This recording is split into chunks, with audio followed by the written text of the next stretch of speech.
Hello dear students, आज हम लोग ईथर के निर्माण के बारे में सीखेंगे। जैसा कि मैं आपको बता दूं कि ईथर का जो सामान्य सूत्र होता है वो होता है ROR डैश, यानी जो आर जो होता है ये एल्किल हो सकता है। क्या हो सकता है? कोई भी एल्किल ग्रुप हो सकता है। ये चेन समान भी हो सकती है, चेन असमान भी हो सकती है। जैसे अगर बात करें तो CH3O ये भी हो सकता है, या फिर इसको हम ऐसे भी लिख सकते हैं CH3OC2H5।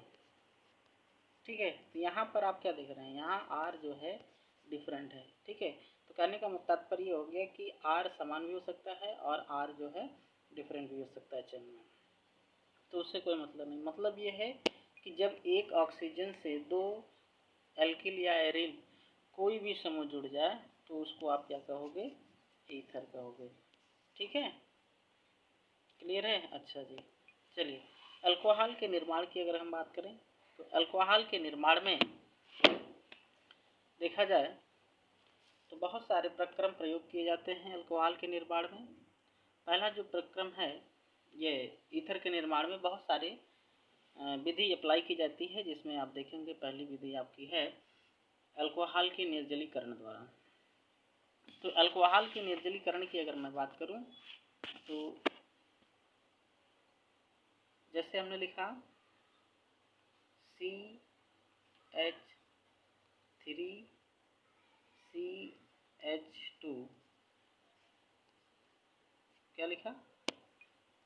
CH3CH2OH, ये एथिल अल्कोहल हो गया।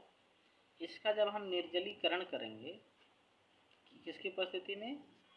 सल्फ्यूरिक अम्ल की उपस्थिति में, या फिर ऑर्थोफॉस्फोरिक अम्ल की उपस्थिति में।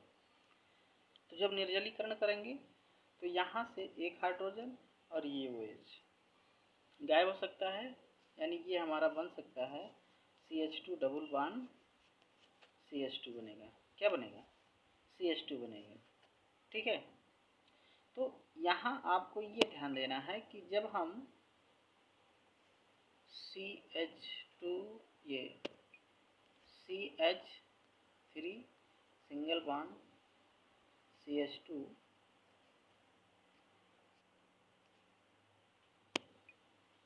CH3 single bond CH2OH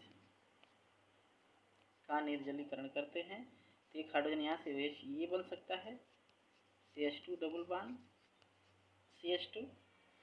temperature यदि 443 रखते हैं तो ठीक, अगर टेम्परेचर थोड़ा सा कम कर देते हैं, क्या कम कर देते हैं भाई? Temperature CH3 CH2 OH arrow 413, catalyst वही रहेगा, सल्फ्यूरिक एसिड ही रहेगी SO4। ठीक है, H2SO4 ही रहेगा। तो यहाँ पर आपका बनेगा CH3OCH3, देख रहे हैं?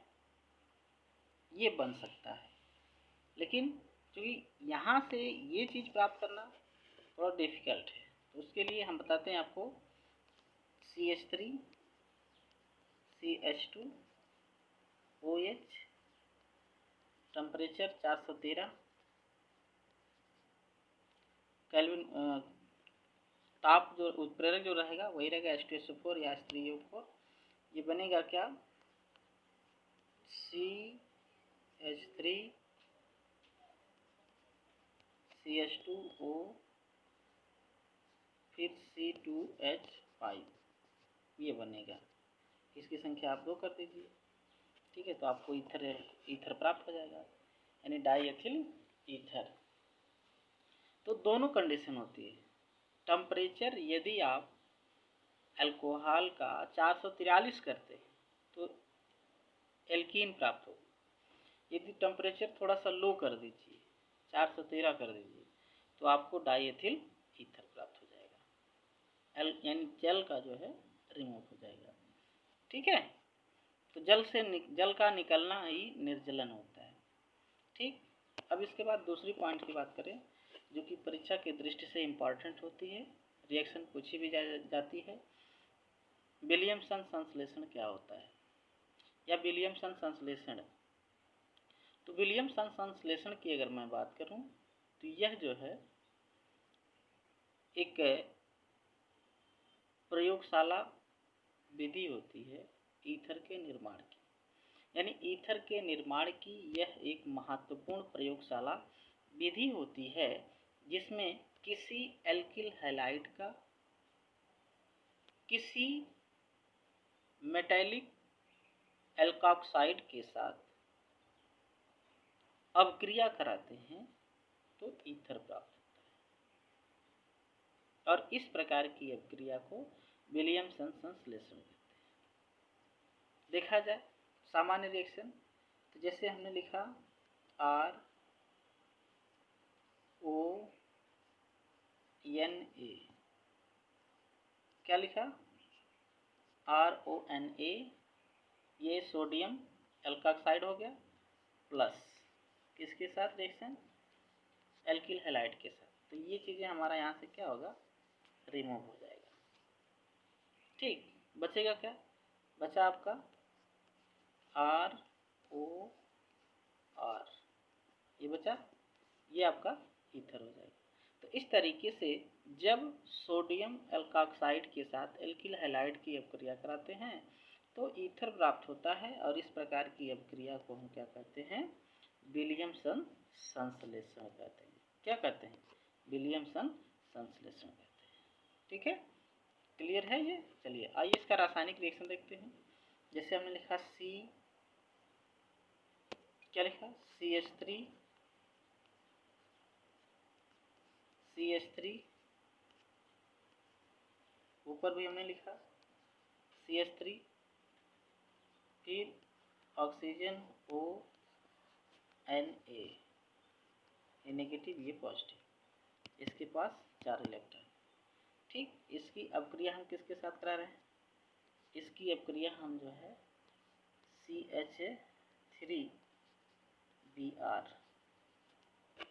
CH3Br के साथ कराएंगे। तो Na यहाँ से ये Br के साथ अलग हो जाएगा, जो बचेगा वो आपका ईथर होगा। तो क्या बचेगा देखते हैं, जो बचा CH3, क्या बचा CH3, नीचे CH3 बचेगा, यानी CH3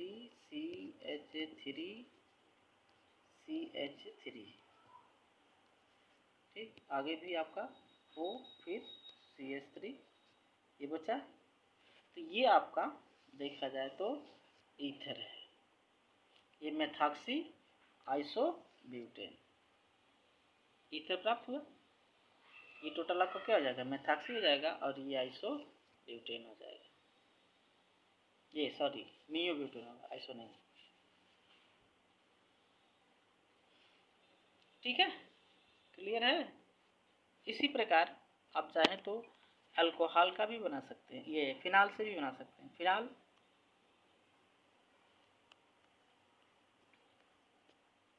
क्या हो गया भैया, ये आपका फिनाल हो गया। इसकी अभिक्रिया किसके साथ करा दो, सोडियम हाइड्रोक्साइड के साथ। किसके साथ, सोडियम हाइड्रोक्साइड के साथ जब अभिक्रिया कराओगे तो यहाँ से ये चीज़ें क्या हो जाएंगी, रिमूव हो जाएंगी।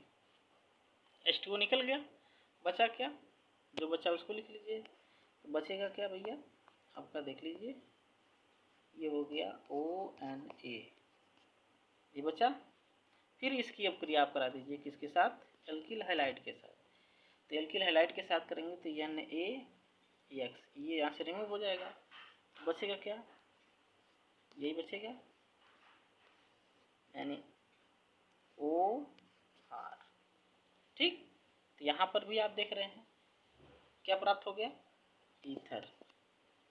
एल्किल, ये एल्किल हो गया, ये फेनिल हो गया, ये ईथर हो गया। तो इसको आप इस तरीके से देखें, ईथर का निर्माण हो जाता है। ठीक है, तो ये कुछ जो है ईथर के निर्माण की प्रक्रिया हो गई। अब आगे देखें, फिजिकल प्रॉपर्टीज की बात करें, भौतिक गुण की बात करें ईथर के, तो ईथर देखा जाए तो यह एक ध्रुवीय आबंध रखता है, यानी ईथर में पॉजिटिव और नेगेटिव दोनों चीज़ें होते हैं, जिसके कारण ये ध्रुवीय होता है। अगर हम बात करें दूसरी पॉइंट की, तो ईथर जल में अल्कोहल की तरह विलय होता है। तीसरे पॉइंट की बात करें, ईथर का क्वथनांक और गलनांक दोनों जो है अल्कोहल के समान होता है। किसके समान होता है? अल्कोहल के समान होता है। ठीक है, ये कुछ इसके जो है भौतिक गुण हो गए। अब आइए देखते हैं रासायनिक गुण। तो रासायनिक गुण में चूँकि हमारा जो ईथर है यह एक कार्बन इधर से एक कार्बन इधर से, तो यानी ये CO आबंध बनाने का गुण रखता है। तो CO आबंध का विदलन पहली प्रॉपर्टीज में हम देख सकते हैं। क्या देख सकते हैं? CO आबंध का विदलन। तो हम अब क्रिया कराते हैं किसके साथ? एल्किल हैलाइड के साथ अब क्रिया कराते हैं। किसकी? ईथर की। तो देखते हैं, पहला ROR, इसकी अब क्रिया करा दीजिए हाइड्रोजन हैलाइड के साथ। तो जब हाइड्रोजन हैलाइड के साथ अब क्रिया कराएंगे तो ये जो है आपका यहाँ से X निकल जाएगा, क्या बनेगा? फिर आपका वही फिनाल, ये अल्कोहल प्राप्त हो जाएगा और RX अलग हो जाएगा। ठीक है, यहाँ पे अल्कोहल का निर्माण हो जाता है। ठीक, क्लियर? अच्छा जी, अब इसी तरीके से बेंजीन वाला भी आप देख सकते हैं। अगर ये आपका ईथर है, ठीक, तो इसकी अब क्रिया आप किसके साथ करा दो? हाइड्रोजन हैलाइड के साथ। जब हाइड्रोजन हैलाइड के साथ कराओगे तो यहाँ से आपका ये चीज़ें क्या हो जाएगा? निकल जाएगा। ठीक है, बचेगा क्या? फिनाल। कुछ ऐसी रिएक्शन होगी इसकी, ये OH हो जाएगा। ठीक है, प्लस RX हो जाएगा। तो यहाँ पर आपको ये क्या मिला? फिनाल मिला। तो इस तरीके से आप प्रयोगशाला में जो है रासायनिक गुण को देख सकते हैं इसमें। ठीक है, क्लियर? अच्छा जी, आगे देख लेते हैं। आगे है किसके साथ रिएक्शन?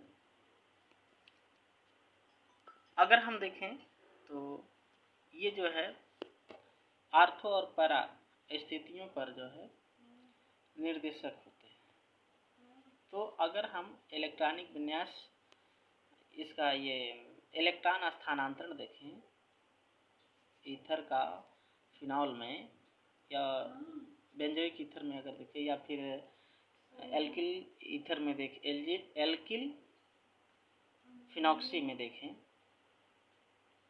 ईथर अल्कॉक्सी फेनिल में अगर देखें, तो ये जो है प्रतिस्थापन क्रिया को शो करता है, वो भी आर्थो और पैरा स्थितियों पर। देखते हैं, तो जिसको हम देखें इस तरीके से, ये अगर आपका सपोज करिए क्या हो गया? OR, इसके पास 4 इलेक्ट्रॉन। ठीक है, कुछ ऐसी संरचना होती है। तो अब ये दोनों इलेक्ट्रॉन जब यहाँ आएंगे तो ये बांड क्या करेगा? ब्रेक कर जाएगा। तो जब बांड ब्रेक करेगा तो जो संरचना प्राप्त होगी कुछ ऐसी प्राप्त होगी आपको। ठीक है, एक बांड यहाँ रहेगा और यहाँ ये नेगेटिव हो जाएगा, ये रहेगा ही आपका, यहाँ पे आपका डबल बांड हो जाएगा OR, और यहाँ पे आपका पॉजिटिव हो जाएगा। ठीक है, तो फिर जब ये चीज़ें यहाँ मूव करेगा बांड, तो ये फिर घूम करके यहाँ चला जाएगा। तो क्या बनेगा? अगले स्टेप में देखते हैं। अगले स्टेप में कुछ इस तरीके से संरचना प्राप्त होती है।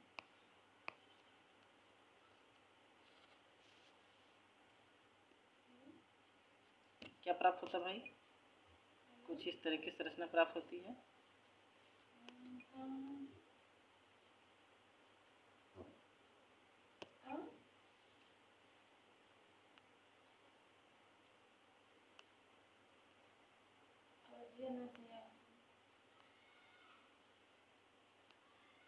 ठीक है।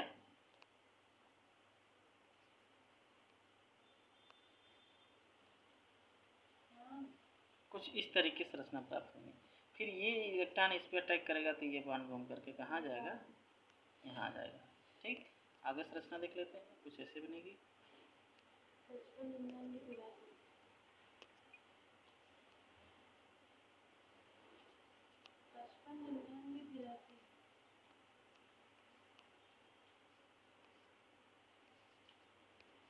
ये ऐसी संरचना प्राप्त होगी और यहाँ पे आपका नेगेटिव हो जाएगा। ठीक है, फिर ये जब इस पे अटैक करेगा तो ये बॉन्ड टूट करके फिर यहाँ आ जाएगा। तो आगे देखते हैं, कुछ ऐसी संरचना हमको प्राप्त होती है।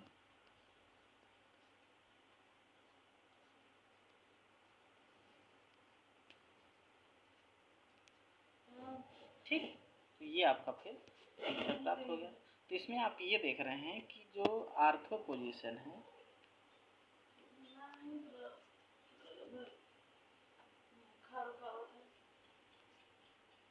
यानी यहाँ पे और यहाँ पे, ये दो स्थितियाँ बनती हैं फिनॉल में, जो कि हमको क्या बताती हैं कि इसी पर इलेक्ट्रॉन घनत्व तो अधिक होता है। जब भी आप ईथर इस टाइप की ईथर रिएक्शन को देखते हैं तो कोई भी ग्रुप आपका या तो आर्थो पर जुड़ेगा या तो फिर पैरा पर जुड़ेगा। ठीक है, देखते हैं, एक होता है हेलोजनन। हेलोजनन में देखते हैं, सपोज करिए कि ये रिएक्शन है आपकी किसकी, ईथर की। इसकी साथ अक्रिया हम कराते हैं मेथिल क्लोराइड की। किसकी, मेथिल क्लोराइड की। तो ये यहाँ से देखा जाए जो हाइड्रोजन है, ये चीज़ें यहाँ से रिमूव हो जाएंगी। तो बचेगा क्या, आपका जो बनेगा ये बन सकता है CH3 बन सकता है और OR बन सकता है। ठीक है, एक ये बन सकता है और दूसरा हमारा जो है ये भी संरचना बन सकती है। कौन सी बन सकती है, ये संरचना भी बन सकती है। CH3 यहाँ जुड़ जाएगा, फिर ऊपर आपका रहेगा OR रहेगा, बाकी ये संरचना आपकी ऐसी रहेगी। ठीक है, तो यहाँ पर ये जो पैरा स्थिति बन रही है ये अधिक मात्रा में बनेगा और जो आर्थो स्थिति पर मेथिल ग्रुप जुड़ रहा था वो कम मात्रा में बनेगा। ठीक है, अच्छा अगले देखते हैं पॉइंट हम। तो अगली पॉइंट है फ्रीडल क्राफ्ट्स अपक्रिया। फ्रीडल क्राफ्ट्स अपक्रिया बहुत ही इम्पॉर्टेंट है। इसमें आप देखेंगे कि जब मेथॉक्सी बेंजीन की अपक्रिया मेथिल क्लोराइड के साथ निर्जलन करते हैं तो आर्थो और पैरा स्थितियों पे मेथिल समूह जुड़ जाता है। तो इस तरीके से जो अपक्रिया होगी फ्रीडल क्राफ्ट्स अपक्रिया कहलाती है। देखते हैं रिएक्शन, ये इसकी रिएक्शन हो जाती है।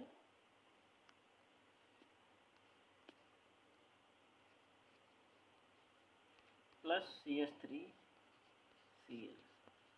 निर्जलीकरण करेंगे किसके साथ, किसकी उपस्थिति में, एल्युमिनियम क्लोराइड, कार्बन डाइसल्फाइड। ठीक है, बनेगा क्या, बनेगा आर्थो स्थिति पर और पैरा स्थिति पर। ये हो गया OCH3, यहाँ पे CH3 जोड़ सकते हैं और बनेगा एक और बनेगा कंपाउंड कुछ इस तरीके से। यहाँ CH3 हो गया, फिर ऊपर आपका OCH3 हो जाएगा। ठीक, तो इस तरीके से आपका फ्रीडल क्राफ्ट्स अपक्रिया हो गई। ठीक, समझ में आ गया, ओके क्लियर।